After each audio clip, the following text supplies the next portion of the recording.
Përshëndetje miq, si çdo javë jemi në studion e radios Singjallja bashkë me përgjegjësin e zyrës së katekizmit pranë kryepiskopatës, zoti Miron Çako. Miron, faleminderit. Kënaqësi ta kam thënë është për neve dhe është detyrim që ka zyra e katekizmit bashkëpunojmë me Radio Ngjallje. Temat që trajtojmë normalisht kanë gjallur dhe interes për dëgjuesin dhe shikuesin tonë në rrjetet sociale, ndërsa sot kemi zgjedhur diçka tjetër. Profetët e Zotit apo konspiracionistët e botës. Profetët çfarë janë si fillim? Miron, edhe pse njerëzit në kohët moderne I besojnë teorive konspirative? Po, para se shkojmë te profetët, ne duhet të flasim domethënë dëshirë që ka njeriu për të njohur të ardhmen. Pra neve, nga që nuk e njohim të ardhmen, e ardhmja dhe na frikson. Kështu që përpiqemi ta njohim që të ditem si ta përballojmë. Por njeriu nga vetvetja, aftësitë e tij intelektuale ose maritet, ose çfarëdo forme që ai përdor, kur nuk mund ta gjejë të ardhmen e plot. Pse? Të ardhmen e di vetëm Zoti.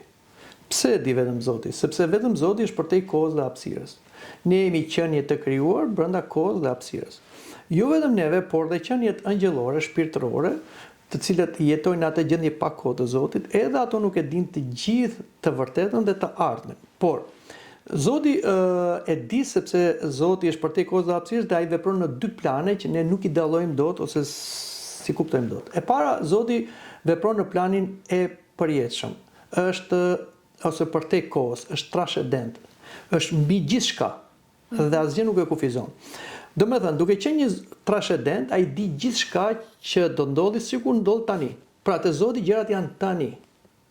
Asgjë nuk është e fshehur për atë. Por ai është dhe imanent që futet brenda krijesës dhe bashkëvepron me krijesën, edhe me angjëjt që janë qenie mendore, por dhe me njeriu që është psikosomatik, shpirt trup dhe vepron me neve. Kështu që në atë veprimin e tij brenda krijesës, ai na zbulon neve, na zbulon të ardhmen. Pra vetëm Zoti e zbulon të ardhmen. Askush tjetër që pretendon, as angjëll, as njeri që pretendon se mund ta zbulojë nga vetvetja, gënjen dhe është I gabuar. Kështu që vinë te profetët. Çfarë janë profetët? Profetët janë njerëz që I zgjodhi Perëndia, të cilët flisnin të vërtetën e Perëndis nga shpirti I Perëndis. Dhe thotë apostull Petro në letrën e tij, domethënë njerëz të Perëndis që folën me shpirtin e Perëndis. Nuk janë njerëz të zakonshëm që thjesht kanë dëshira ose bëjnë disa rituale ose spiritizma si quhen sot dhe mund të mësojnë të vërtetën ose edhe në fall, siç është më kështu më vulgare. Domethënë kemi profet në dhjetën e vjetër, të cilët ju zbulua nga Perëndia e ardhmja dhe ata e dëshmuan dhe sot është e shkruar në dhjetën e vjetër. Por hiri profetik u përmbush me ardhin e Krishtit. Krishti është fundi dhe përmbushja e profetëve. Sepse gjithçka që folën profetët në dhjetën e vjetër nuk folën thjesht për kërshëri, siç për shembull mbretërit mbanin magët ose magjistarat për të mësuar të ardhmen. Zoti I foli njerëzimin nëpërmjet profetëve për shpëtimin e botës në Krishtin. Dhe kur erdhi Krishti, këto të gjitha u përmbushën. Prandaj nuk kemi më profet në kuptimin klasik të fjalës, siç ishte në dhjetës vjetër, sepse u përmbushën gjitha. Por hiri profetik vazhdon të jetë akoma në kish. Krishti profetizoi dhe për ardhin e tij të dytë dhe për fundin e botës. E kemi tek Ungjit, e kemi dhe tek libri I zbulesës. Por edhe apostujt dhe shenjtorët kanë këtë hir profetik dhe na tregojnë të ardhmen që do vi deri në ardhen e dytë të Krishtit. Këto janë në shkrimin e shenjtë, janë në traditën e kishës, janë në mësimet e shenjtorëve dhe këtu mbështetemi neve. Kurse konspiracionistët janë diçka tjetër. Këta njerëz, të cilët pretendojnë me intelektin e tyre, me aftësitë e tyre, ose edhe më keq, duke u marrë me rituale, që të mësojnë të ardhmen. Konspiracionizmi filloi në shekullin 19, gjeti një lloj si them zhvillimi. Pse? Do të dimë se në shekullin 19 filluan dhe teoritë ateiste.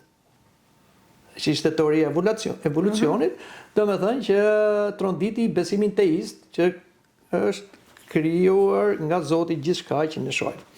Atëherë kur u trondit ky besim teist, filloi në një formë mënyre edhe dyshimi, gnosticizmi, por u filloi dhe filloi dhe deri te ateizmi vajti.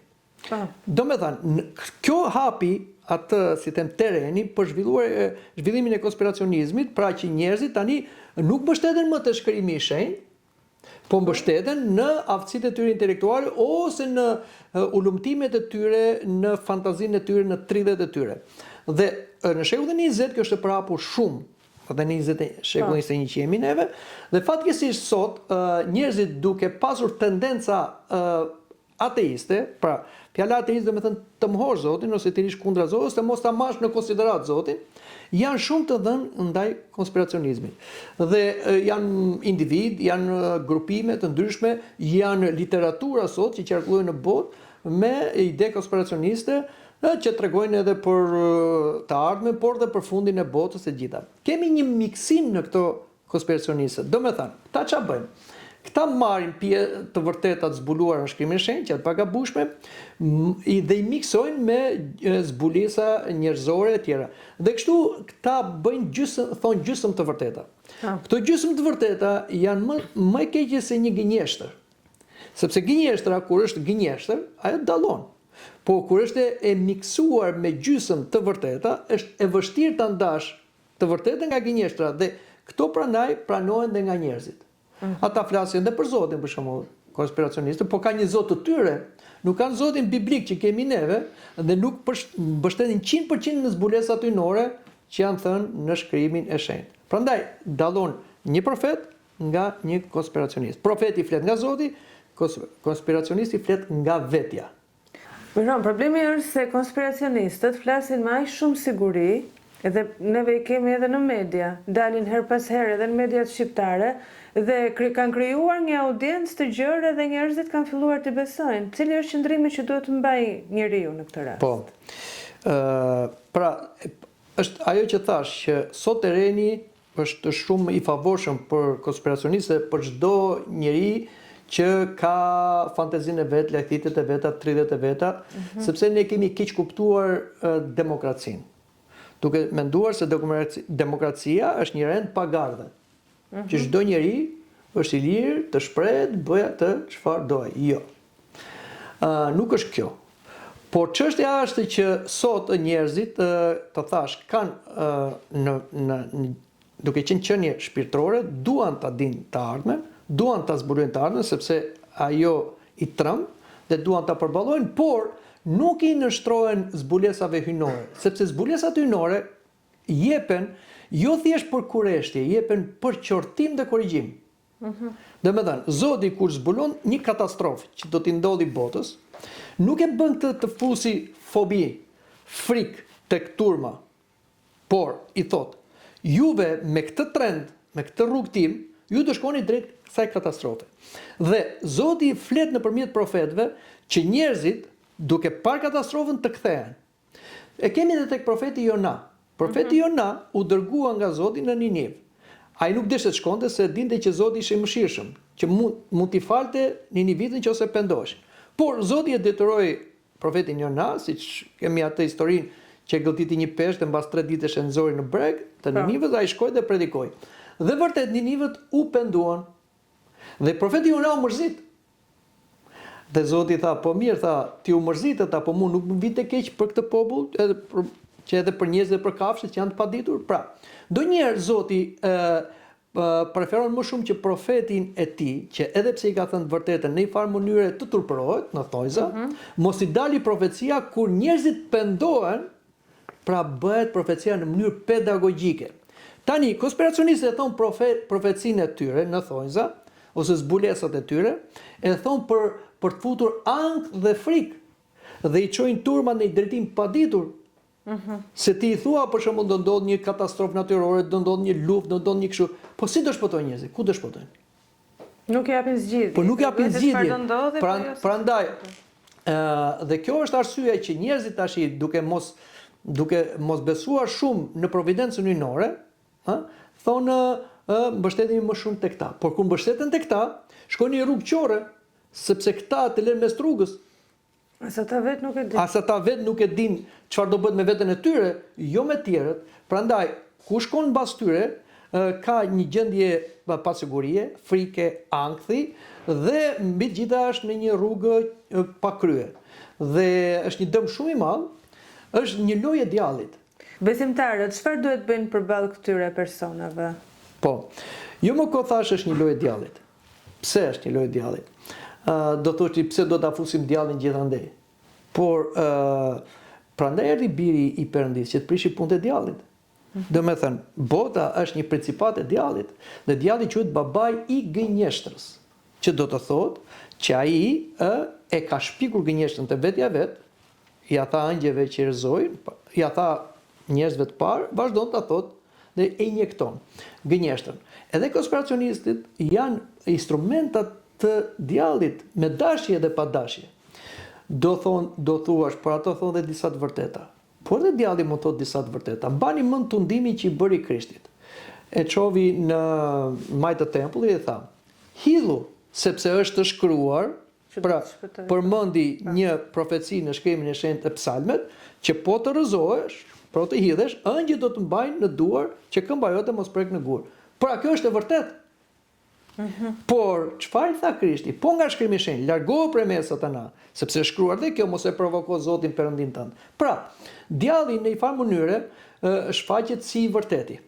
Por ai thot nën gënjeshtër, nën të vërtetë thot një gënjeshtër. Por kjo gënjeshtër tash e djallit prish gjithçka. Atëre, edhe këta kështu bëjnë. Pra thon disa të vërteta që i kanë marrë nga shkrimi i shenjtë, edhe nga historia e botës e gjitha, dhe krijojnë fabulën e tyre të gënjeshtër. Është dhe kjo. Për të bërë qesharake ose indiferente profecitë e Zotit dhe profetët e Zotit. Do ta tregoj me një fabul. Ishte një bari i cili kishte marrë gjithë ato baktitë e fshatarëve dhe i ruante në majt malit. Por ky donte të bënte shaka me fshatarët. Edhe në mes natës dilte dhe thishte ujku. Edhe ngjitej populli atje e thoshte ky qeshte.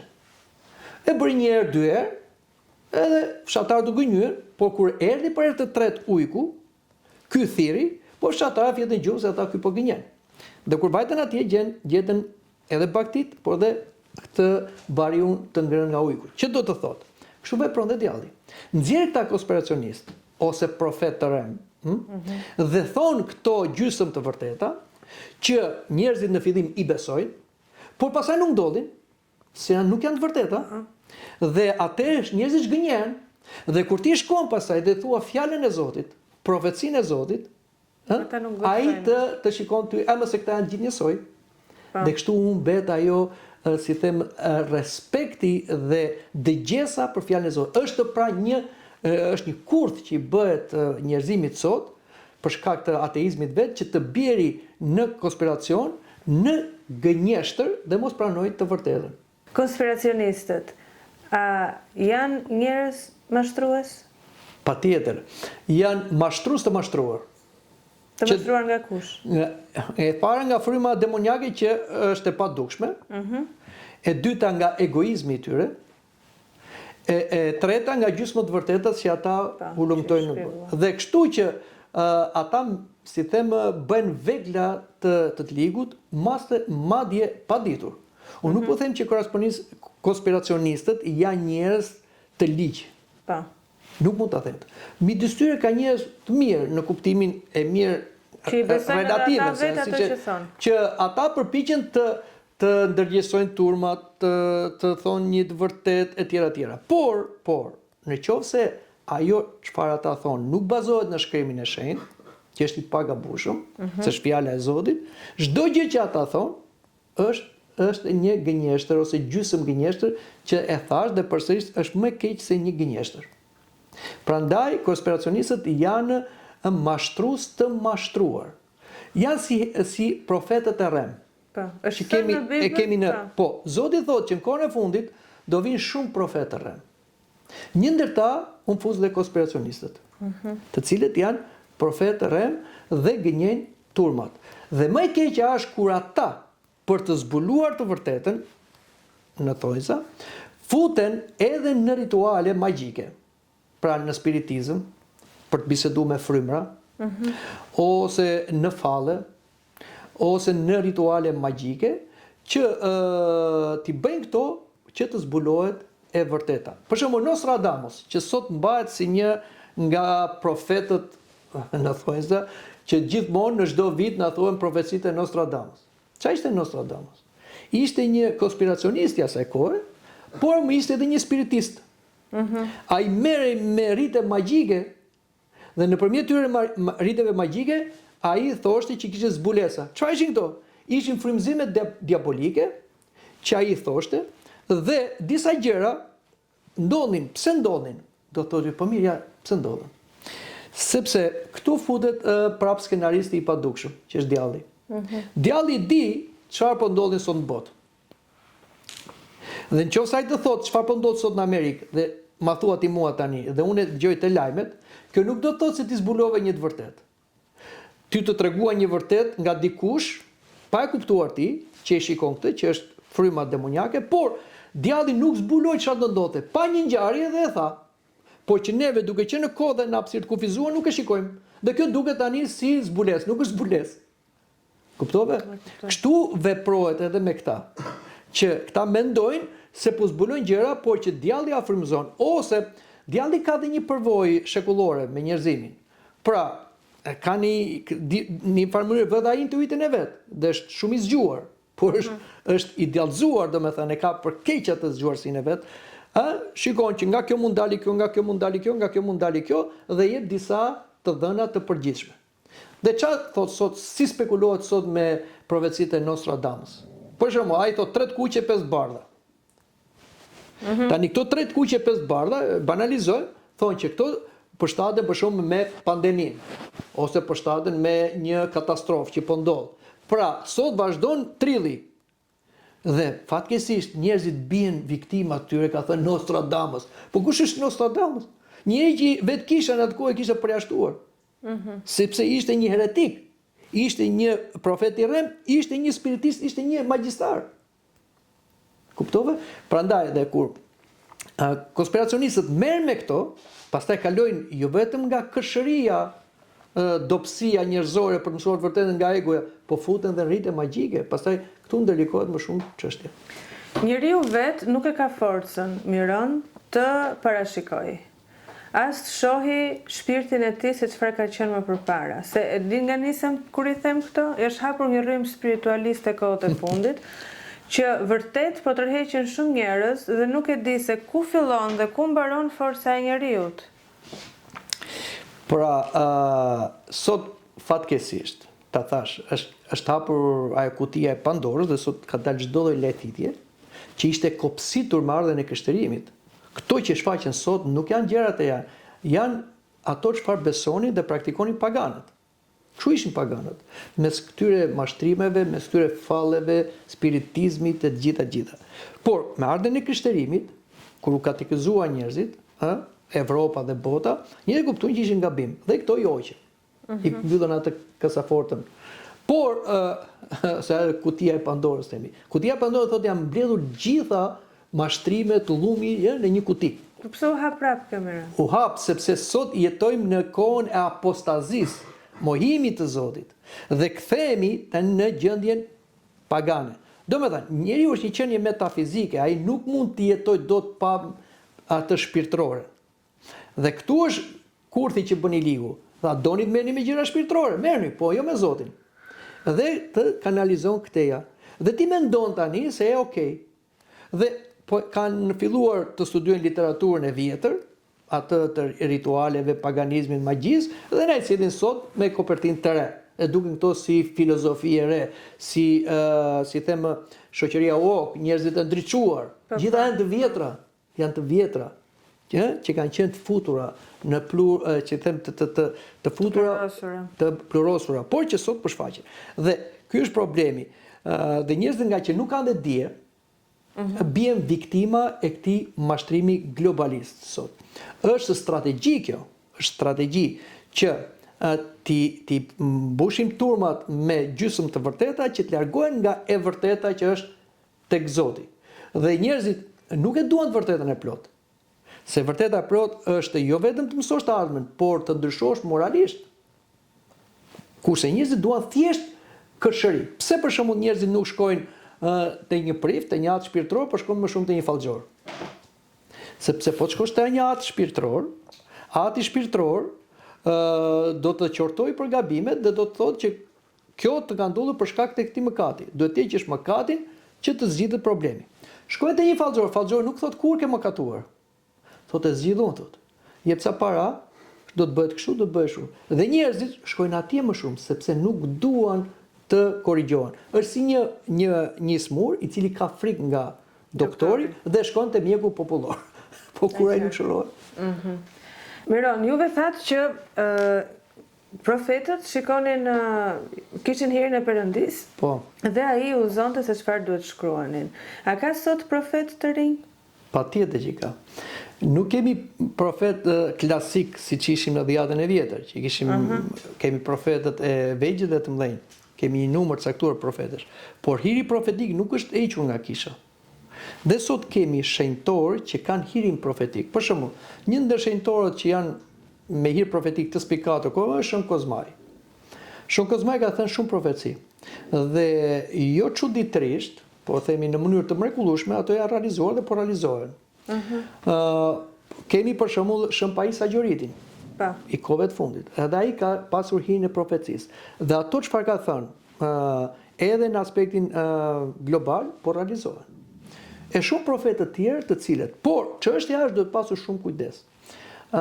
Sepse kisha, edhe thënjet e shenjtorëve, nuk i merr kështu që shablon, por ajo i merr në siten e vet, dhe nëse ato siten janë unison me doktrinën e kishës, kisha pastaj ja u shfaq popullit. Sepse kisha për shembull ka raste që thotë janë opinione personale. Edhe të një shenjtori, se dhe shenjtori është pjesa e tij njerëzore. Por kur thot kisha që këto që thot ky shenjtor janë të vërteta, janë të pagabueshme dhe ka folur nga hiri i Shpirtit Shenjtë, ato janë zbulesa hyjnore, nuk janë thjesht opinione. Prandaj, kemi këtë hir profetik, por duhet pasur kujdes sepse edhe këtu fillon prapë nga tresa. Për shembull, ka njerëz që nga një zell i tepruar ose nga dëshira e tyre manipulojnë dhe me shenjtorët. Marrin për shembull thënjet e shenjtorëve, i rregullojnë sipas interesit të tyre dhe ka thënë shenjtori që shenjtori ndoshta nuk e ka thënë fare atë. Pra, edhe këtu duhet pasur kujdes. Jo çdo gjë për shembull që thot atje që, sepse flasim edhe për informacionin sot merret me shumë forma, që jo çdo gjë për shembull e ka thënë filan shenjtor ti duhet ta besosh 100%. Duhet ta shikosh, shkon kjo me frymën dhe traditën e kishës, me doktrinën e kishës, është autentike, apo është dhe ky një tridh. Pra, duhet pasur fryma e dallimit. Fryma e dallimit është dhurata më e madhe e Shpirtit Shenjtë. Këtë nuk e ka kushdo. Prandaj, neve si besimtar, flasim si besimtar, jo çdo gjë që na serviret neve duhet ta pranojmë ose ta konsumojmë në psiqikën tonë. Ne duhet ta konsultojmë. Prandaj, nuk mund të ketë jetë besimtari pa një konsult, pa një drejtim shpirtëror. Kjo është arsyeja që ne gjithë i nështrohemi kishës dhe kisha ka autoritetin, ka episkopin që është gardiani i doktrinës dhe mësuesi i popullit të Zotit, sa atje ku është episkopi atje është Krishti, dhe ku s'ka episkop s'ka kish. Këtu flasim pasaj për gjithë klerikët, priftërinjt, diakonët, të cilët kanë detyrë të shenjtrojnë dhe të mësojnë popullin, teologët, katekistët, të cilët po ata janë të certifikuar të mësojnë popullin. Kemi guidën e atit shpirtëror, i cili është njeri që zgjidhet nga kisha, një klerik, që ka aftësi baretore, edhe frymën e dallimit, dhe me këtë konsultohemi. Dhe jo çdo gjë që neve e shikojmë në tregun mediatik, e marrim dhe e besojmë, dhe pastaj në shumicën e rasteve do zhgënjehemi. Kështu që duhet pasur kujdes. Duhet kemi frymën e dallimit. Jo të gjithë kanë frymën e dallimit, prandaj duhet kemi frymën e bindjes. Atë çfarë thot kisha. Atë çfarë thon shenjtorët e kishës, të certifikuar nga kisha, këtë duhet ta besojmë. Këtë duhet ta pranojmë. Të tjerat duhet i shkojmë me rezervë dhe ndoshta edhe as mund të dëgjojmë fare nuk bëjmë një gabim. Po, të mbrojmë veten. Po, patjetër. Okej. Miron, shumë faleminderit që ishe në këtë takim. Ka qenë kjo intervista e përgatitur për ditën e sotme, bashkë shikojmë javën e ardhshme.